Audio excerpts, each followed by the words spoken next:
दोस्तों railway group D का exam out हो चुका है और मैंने कैसे मेरा एग्ज़ाम क्लियर किया। जब मैं पहली बार एग्ज़ाम दे रहा था तो मेरा 20 से 30 नंबर आता था। फिर मैं लास्ट 60 दिन में क्या ऐसा प्लान बनाया जो मैंने एग्ज़ाम को क्लियर कर दिया, मैं उसके बारे में इस वीडियो में आपको बताने वाला हूँ। फाइनली रेलवे ग्रुप डी का एग्ज़ाम डेट आउट हो चुका है। आपको कौन कौन सी टिप्स फॉलो करने हैं, क्या क्या पढ़ना है, उन सभी चीज़ों के बारे में मैं इस वीडियो में बताने वाला हूं। अगर मेरी बात को आप 100% फॉलो करते हो तो इस बार आपकी ज्वाइनिंग पक्की हो जाएगी। तो वीडियो को पूरा लास्ट तक देखिएगा, कौन कौन सी टिप्स को फॉलो करना है, क्या क्या पढ़ना है, पूरी आराम से ध्यान से सुनना और वही फॉलो करना है आपको। क्योंकि दोस्तों मेरे भी जब मैं एग्ज़ाम देता था दोस्तों, मेरे भी पहले 30 या 40 नंबर आते थे और मैं कैसे मेरे मार्क को इंक्रीज करके 70 से 80 नंबर तक बढ़ाया, उसके बारे में भी आज डिस्कस करूँगा और आपको बताऊंगा कौन कौन सी वो चीज़ है जो आपको करना है और कौन कौन सी चीज़ वो नहीं करना है। यही बात आपको बताने वाला हूं मैं, पूरा ध्यान से सुनिएगा क्योंकि इस बार आपको ज्वाइन लेना ही लेना है। दोस्तों अभी कितने दिन बचे हैं एग्ज़ाम के लिए ये पहले जान लो। आपका अगर माइंडसेट स्ट्रांग होगा, आपका गेम प्लानिंग अगर ठीक होगा तो आप एग्ज़ाम में खेल जाओगे। सच बोल रहा हूँ, आप एग्ज़ाम में बिल्कुल पास कर जाओगे। तो पहले देखते हैं एग्ज़ाम डेट जो है कितने दिन है। और तो मान के चलिए अगर 17 नवंबर को एग्ज़ाम है तो आपके पास 60 से 70 दिन है। तो 60 से 70 को भी छोड़ दो तो आपके पास 60 दिन है। तो 60 दिन में आपको कैसे प्रिपरेशन करना है ये मैं आपको अभी बताऊँगा। तो दोस्तों सबसे बड़ी बात यह है कि आपका एक टाइम टेबल आपको फिक्स करना है। आपका डेली रूटीन आपको फॉलो करना पड़ेगा। मान के चलिए कि आप 7 बजे उठते हो तो 7 बजे से 10 बजे तक मैथ पढ़िए, फिर 2 घंटा रेस्ट कर दीजिए, फिर 12 बजे से 2 बजे तक रीजनिंग पढ़िए, फिर 1 घंटा रेस्ट करके फिर साइंस और करंट अफेयर पढ़ लीजिए, फिर रेस्ट कर फिर ट्रेडिशनल जीके को देख लीजिए।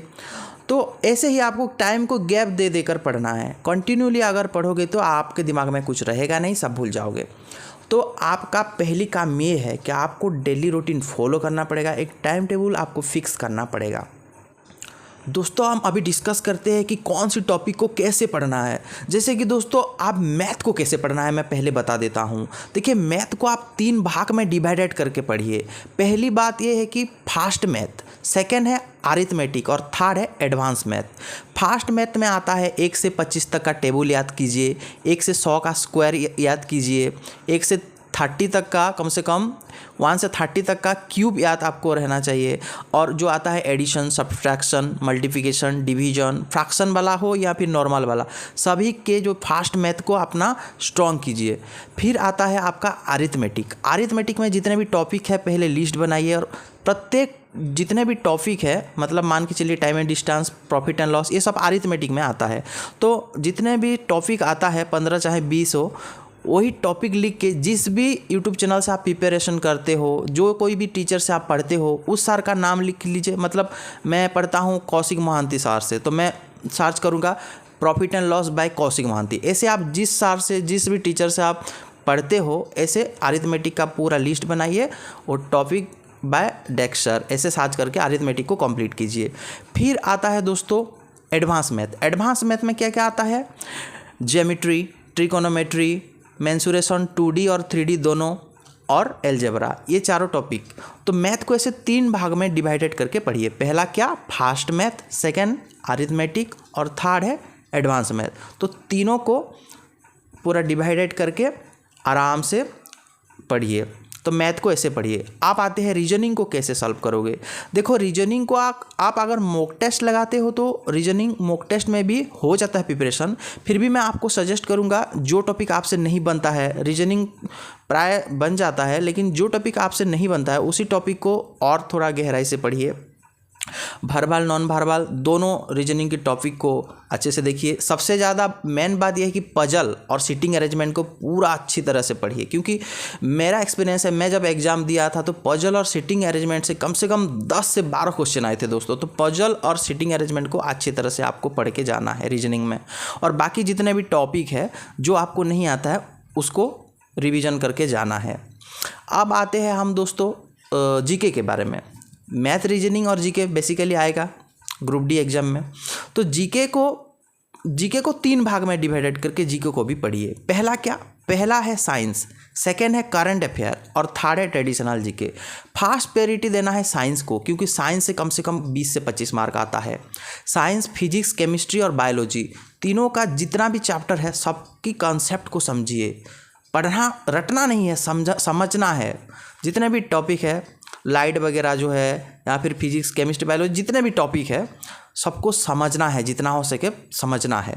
फिर आपको करंट अफेयर पढ़ना है। देखो करंट अफेयर को कैसे पढ़ना है, करंट अफेयर अभी आपके पास 60 डे टाइम है, तो मैं आपको सजेस्ट करूँगा कि आप मंथली वाइज करंट अफेयर देखिए, लास्ट 6 मंथ का अच्छे से देखिए और प्रीवियस 1 ईयर का जितने भी इम्पोर्टेंट वाला करंट अफेयर है उसको भी देख लीजिए थोड़ा।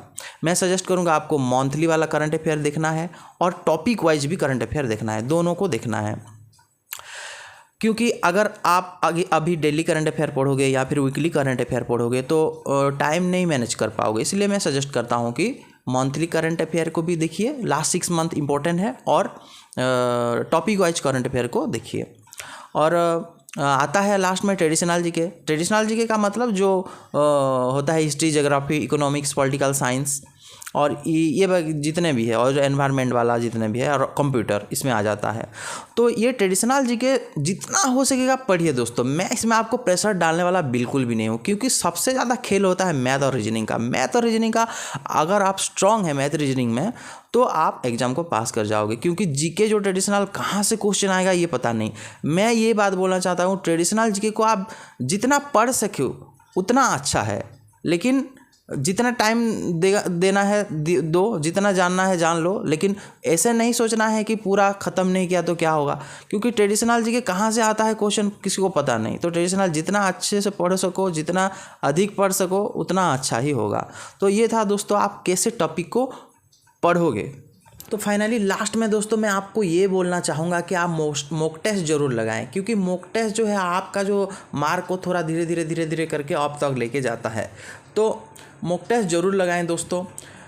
अभी कुछ लोग बोलेंगे कि हम तो कुछ पढ़े नहीं है, कैसे मॉक टेस्ट लगाएंगे, तो उनके बारे में एक सजेस्ट देता हूं कि 40 दिन तक कम से कम कोशिश कीजिए, जो मैंने बताया ऐसे लिस्ट करके पढ़िए, फिर मॉक टेस्ट लगाइए। और बीच बीच में एक बात याद रखना, बीच बीच में रिवीजन करते रहना है, क्योंकि रिवीजन नहीं करोगे तो सब भूल जाओगे। जो भी पढ़े हो रात में थोड़ा 2 घंटा निकाल के उसको रिवीजन कर लेना है, ठीक है। और लास्ट में और एक बात बोलना चाहता हूँ दोस्तों, कौन कौन सी चीज़ को आपको इग्नोर करना है, जैसे कि आप किसी का पार्टी हो गया, किसी का मैरिज हो गया, किसी भी मतलब घूमने चला, ऐसा करना नहीं है, क्योंकि अभी सब लोग पढ़ेंगे, क्योंकि टाइम बहुत कम है। और अगर आप नहीं पढ़ोगे एक दिन भी तो आप हार जाओगे। और आपको क्या क्या करना है, आपको अपना हेल्थ का ध्यान रखना है, टाइम से सोना है, अच्छे से सोना है।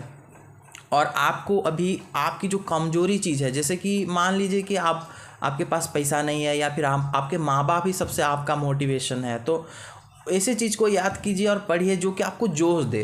तो पूरा कॉन्फिडेंस बजाय रखना है लास्ट तक एग्ज़ाम तक। मेरी तरफ से सबको ऑल द बेस्ट।